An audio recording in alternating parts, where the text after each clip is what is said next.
Welcome to the special edition episode of the ERP Advisor, ERP Advisors Group's top ERP podcast that has a lot of ERP in it. We've changed the rules, as you can clearly tell, where I'm going to be emceeing a special edition with Rebekah McCabe, who attended recently the Acumatica Summit 2024, where she picked up a ton of insights that we're going to share with you as part of this special episode. So, Rebekah, you ready? Yeah, I think so. This is going to be weird. Okay, now I know the seat is hot, but I think you're going to do great. Thank you. I appreciate it. Well, let's jump in. So, can you just give us an overview of the conference? Yeah, definitely. For anyone who's never attended one of these conferences, it's customers, it's advisors, it's partners, it's a little bit of everything. And people just go kind of try to create a community and then also connect with partners that are offering new solutions across the market, get a little look into all of the cool things that they're doing. They did preview some of the stuff that's going to be coming out in their 2024 release one. They do two major releases in the year, but they definitely focused on the first one at this conference, and we're able to just connect. I mean, this was the first Acumatica conference I've been to. They all knew that, and just a great community. It was nice to meet with lots of the partners that we work with. I was able to meet John Case, and he was very friendly and was just on the floor interacting with everybody, making sure that he could answer any questions. And overall, just from that viewpoint, it was just a nice environment. And it was very easy to get to the people that we needed to get to. And just thank you to Daniel O, who was our host for the week, and he was really appreciated. But and then there's just tons of stuff on the horizon for what they're doing. Big thing was just industry lines are blurring. And that was a big overview for the conference that we'll dive into. What does that mean for people that are listening? Industry lines blurring, right? I think we see that a lot, but how would you describe that to people that maybe are like, what are you talking about? Yeah, so previously, and not that there haven't been nuances to certain industries where you were kind of reaching into other things, but lately it seems like lots of wholesalers, distributors, they're getting into retail. And then manufacturers, construction companies, they're selling right to the consumer. They're not just a manufacturing company anymore. They're also the retailer. They're also sometimes the distributor. They're also, hey, now all of a sudden we're a construction firm that had never had field service requirements, and now we do. Exactly. Yeah. And so that was a major theme. And just meeting a lot of the customers there, you could feel it. Talking to them about, oh, I'm so glad these capabilities are coming out, or we have these things in our system, because we couldn't manage everything. We had 5 or 6 systems just to make sure the company was running.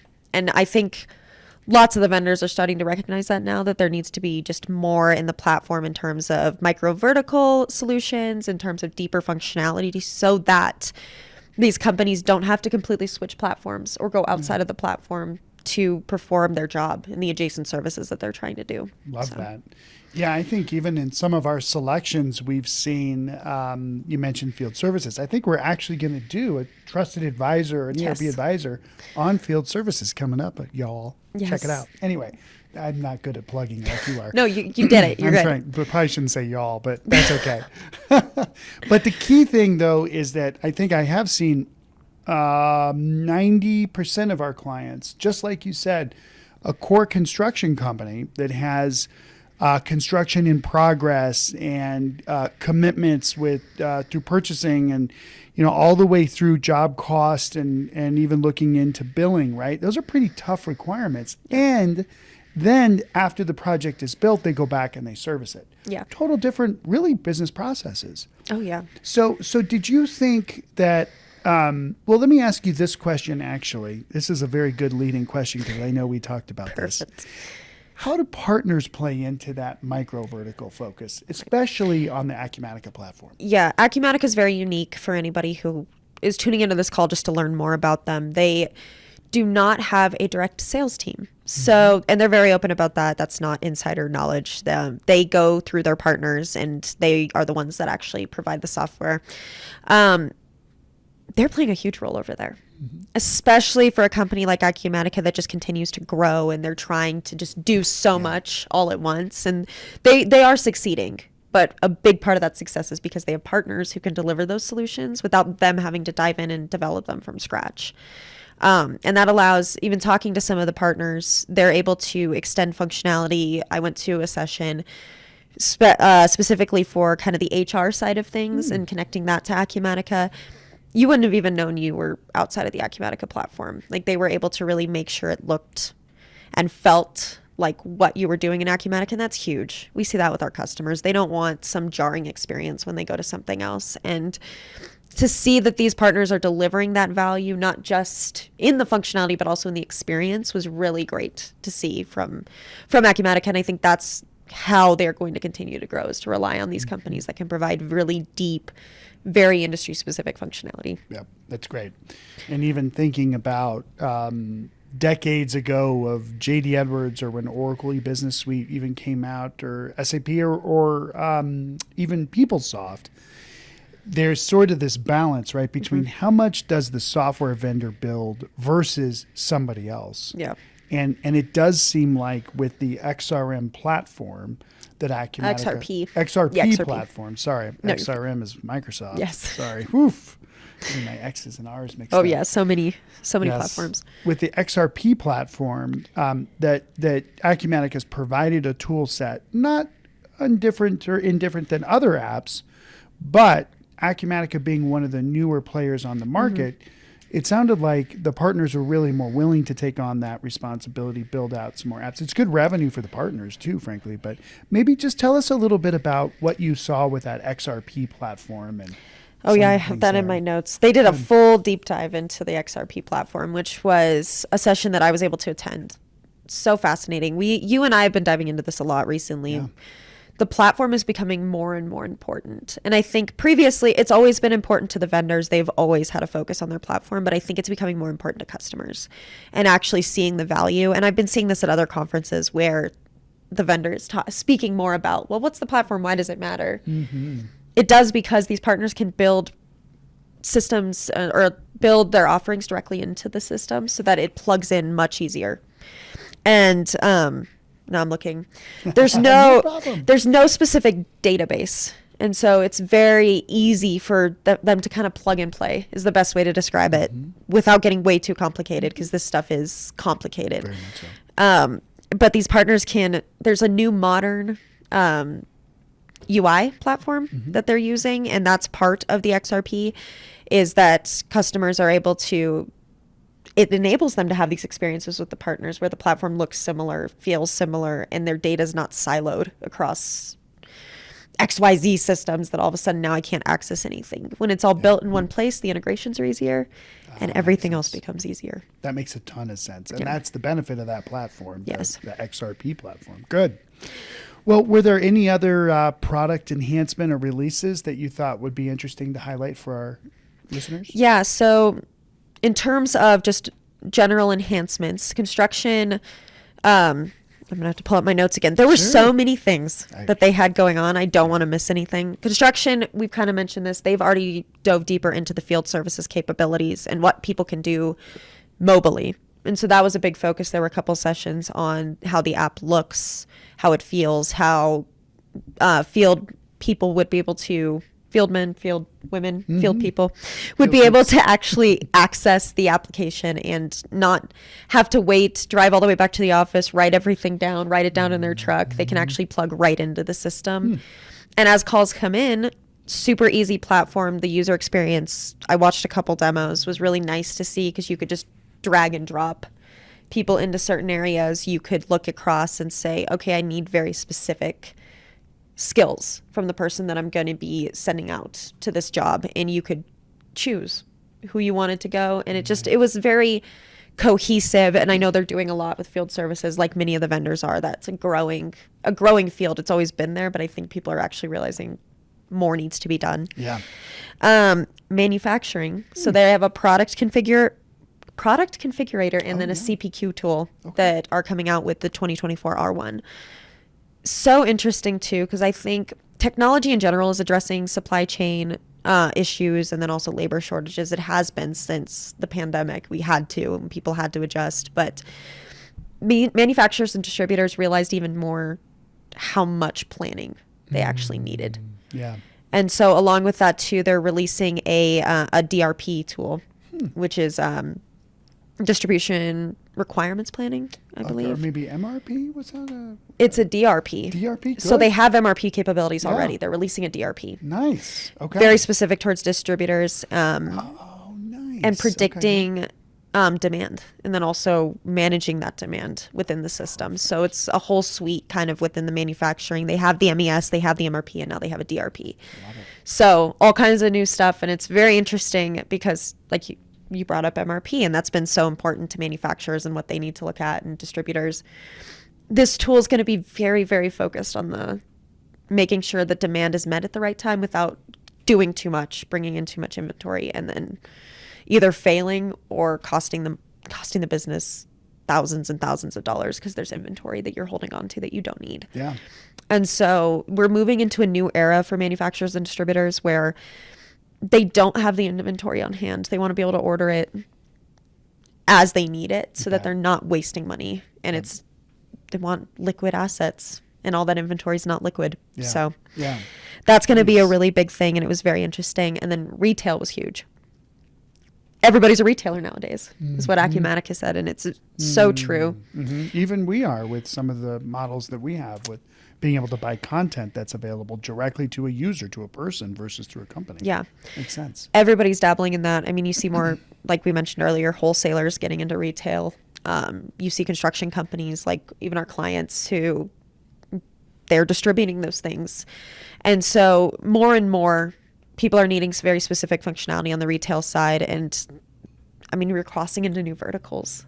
Like we've been mentioning, that's just been a trend, I think, for the last year. And so to do that, Acumatica already had a partnership with Shopify, but they created a deeper connector with Shopify. And so they're the first ERP to natively have B2B functionality within the system. And so that's going to offer their clients even more. I know they have a lot of retail clients that utilize Shopify, and it'll just make it a lot easier to use in the system. And then they also went deeper with their Amazon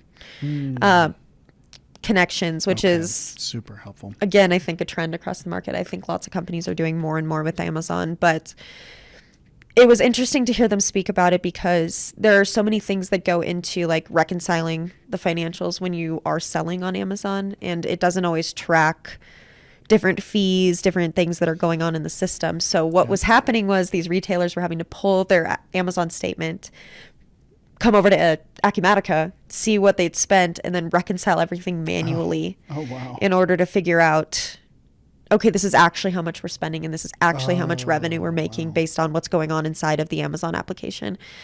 But because of this new system, they'll be able to pull the statement from Amazon, plug it into Acumatica, and then Acumatica is going to flag and manage anywhere that the system might be, where there might be discrepancies, so that account reconciliation is much faster instead of somebody sitting in a corner manually trying to make sure, oh my gosh, like there's a $2 difference here in this product, but that adds up over time because suddenly it's all of our products. So that was really nice to see too. And I just think retail in general is changing. We've talked about this, retail e-commerce.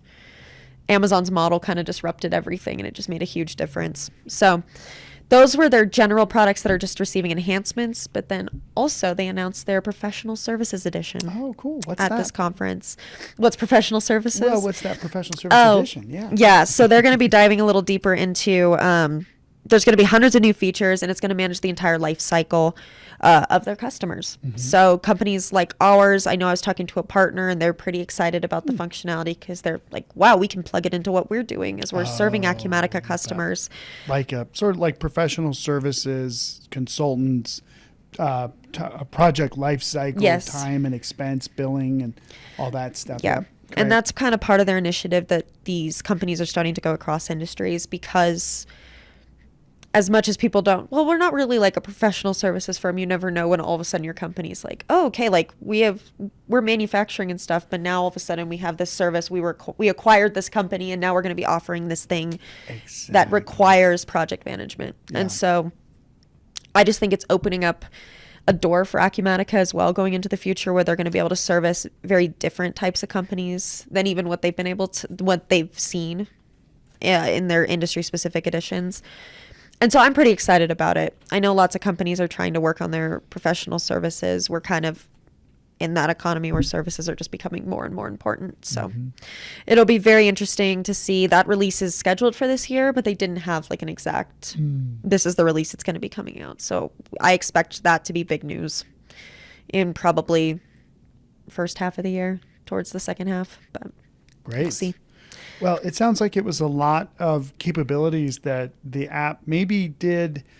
We've implemented Acumatica with some projects, right? But to go deeper, and it seems like that's what you heard was Acumatica's commitment to continuing to flesh out its products, continuing to invest in good, smart research and development, and then pretty thriving partner channels. So, really pretty good indicators all around. I mean, nothing that would give us concern, right? I mean, part of, frankly, why we go and you go to these conferences to look for red flags. Are there things that are happening that we kind of need to know about before we go into selection? But there was really nothing there. It was really good, wasn't it? Yeah, it was a great conference. Great. And it was really a good opportunity to connect. Like, they really do.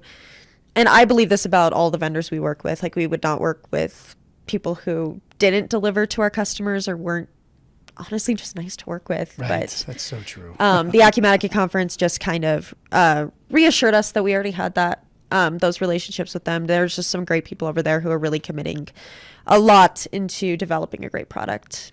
And they're also starting to use AI to do more of this industry specific stuff too. So that'll be interesting. Not a huge part of their focus, I would say. At least like their go-to-market, this is exactly what we're doing, but they're acknowledging that it's going to play a huge role in these products as they roll out. So is there anything as we wrap up here that you would add about the conference that, I don't know. I mean, we have a lot of different people that listen to these podcasts, as you know. Yes. We certainly have people that are looking at new software. We have other vendors. We have the vendor. John Case may join. I don't know. We've had a lot of different people that listen. But what do you think is sort of like the really key takeaway from Summit of 2024? What do you want people to really remember about how that conference went? I think what I really got out of the conference was just Acumatica is doing more for their clients. And they care a lot. Something I didn't mention before because it just hadn't come up. They have a community site and they care a lot. Like they really have this. They're not a small company by any means, but they have a small company feel. And I think that really benefits them. There's with the community sites, clients can go on, customers can go on and talk about what kind of enhancements they'd like to see, what's going on. We're struggling with this in the system. And it was so interesting to hear Acumatica acknowledge, oh, we didn't do this before, but we heard it from you guys, so that's going to be in the release, the upcoming release. Oh, our PMs, our developers, they hang out on these chat sites and they respond to you directly and actually present the ideas. And so I think just for anybody who is considering Acumatica, for anybody who is a customer, you can feel really comfortable in the company that you're working with and the partner that you have. Great. Thank you so much, Rebekah. This is Rebekah McCabe, everybody. She is the new face and voice of ERP Advisors Group, which is phenomenal. And it's still you, Shawn. But. No. It's us. There you go. That works. But it's really her. But yeah, thank you again. And again, thank you to Acumatica for usually, there's one vendor who doesn't do this, but the vendors pay for our admission to the conference. Yes. And that's it. There's no fees or whatever that happens. So, we're always in a great position to give the objective, independent feedback. And and again, just really appreciate you and the Acumatica folks making themselves available, allowing us to go into these sessions so that we can share this information because it's super useful to our users. And thank you to all the partners too that hosted us while we were out there. They were great, answered all the questions, and were more than willing to even direct us in different directions if they felt like somebody else could answer our questions better. So just great all around. Yep. Good. Well, thanks everybody for joining us for this special edition of the ERP Advisor. Again, this is sort of a debrief on the Acumatica Summit 2024 conference. We'll do other sessions like this as we attend other, I think actually we have another conference coming up here in a couple weeks with Intact. So make sure to come back and listen to more. Thank you. Thanks.